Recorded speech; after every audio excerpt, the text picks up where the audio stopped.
شریعت نے آزادی کا کیا مقام رکھا ہے اور اسلام میں آزادی کو کس حیثیت سے دیکھا جاتا ہے؟ آزادی کی اہمیت کیا ہے؟ بسم اللہ والصلاة والسلام علی رسول اللہ وعلی آلہ وصحبہ من والاه وبعد۔ اس میں کوئی شک نہیں ہے کہ یہ دن جو یوم آزادی اور 14 اگست پاکستان کے لیے، ہر پاکستانی کے لیے بڑی اہمیت کا حامل ہے، اور ہر پاکستانی اس موقع پہ اپنے آپ کو یہ سمجھتا ہے کہ وہ اپنے گھر میں، اپنے ملک میں، اپنے ایک خطے میں جہاں اس کی اپنی مرضی اور اپنی آزادی اور اسے سب کچھ حقوق حاصل ہیں، وہ سمجھ کر خوشی محسوس کرتا ہے۔ اس میں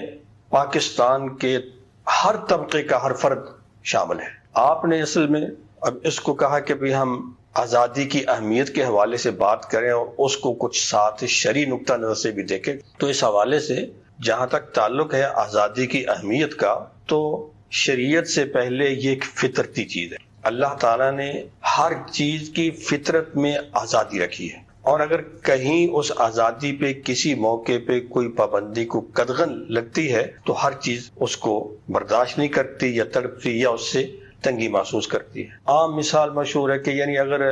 بلی کو آپ بند کر دیں پنجرے میں تو وہ کوشش کرتی ہے، حتیٰ کہ بلی اگر کمرے میں خود داخل ہو گئی اور دروازہ بند ہو گیا تو وہ کوشش کرتی ہے کھٹکا کرنے کی کہ جو ہے کسی طریقے سے جو ہے دروازہ کھلے۔ اب آپ دیکھیں،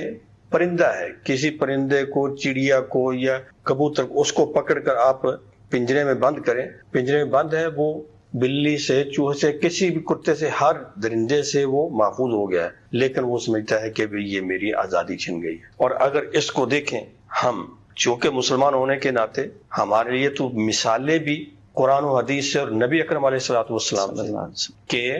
جب صحابہ کرام نے ایک پرندے کے یا چڑیا کے ایک چھوٹے سے بچے کو پکڑ لیا تھا اور وہ اس سے کھیل رہے تھے، خوش ہو رہے تھے، لیکن وہ چڑیا اوپر کیسے پھڑپھڑا رہی تھی، چکر لگا رہی تھی، وہ سمجھ رہی تھی کہ بھی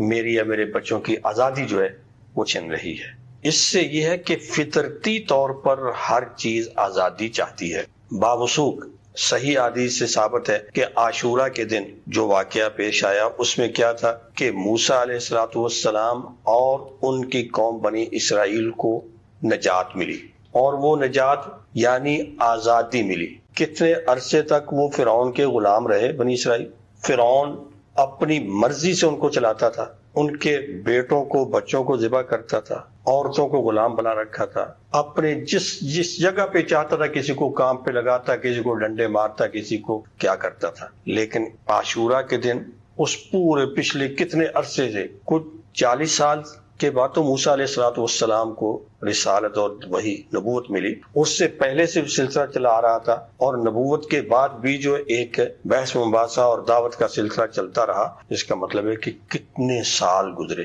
آخر اس دن جب اللہ نے اس دشمن کو تباہ کیا اور موسیٰ علیہ السلام کی قوم بنی اسرائیل کو اس سے نجات دی، یعنی آزادی ان کو مل گئی، تو یہ کس قدر ان کے لیے اہمیت کی، خوشی کی بات تھی۔ تو آزادی میں خوشی ہے، شریعت میں بھی اس کی نہیں ممانعت ہے، کبھی خوشی نہیں ہے۔ تو آزادی کی اہمیت یہاں ہے، اور اس اہمیت کا اندازہ پھر نبی علیہ السلام نے جس کو برقرار رکھا کہ جب آپ نے مدینہ کے یہودیوں سے پوچھا کہ تم روزہ کیوں رکھتے ہو اس دن کا، تو انہوں نے یہی کہ بھئی چونکہ اللہ تعالیٰ نے یہ نعمت عطا کی تھی، احسان کیا تھا، آزادی ہمارے بڑوں کو ملی تھی، موسیٰ علیہ السلام نے اس آزادی کے، اس نعمت پہ، اس نجات کے شکرانے کے طور پر روزہ رکھا، یہ خوشی ہوئی، اللہ کا احسان، اور اس پہ پھر اللہ کا شکر، یعنی یہ چیزیں آزادی کا حصہ ہیں۔ اور اگر تھوڑا سا ہم اور بھی آگے لے چلیں تو اگر قرآن سے بھی ہم لینا چاہیں تو قرآن میں عام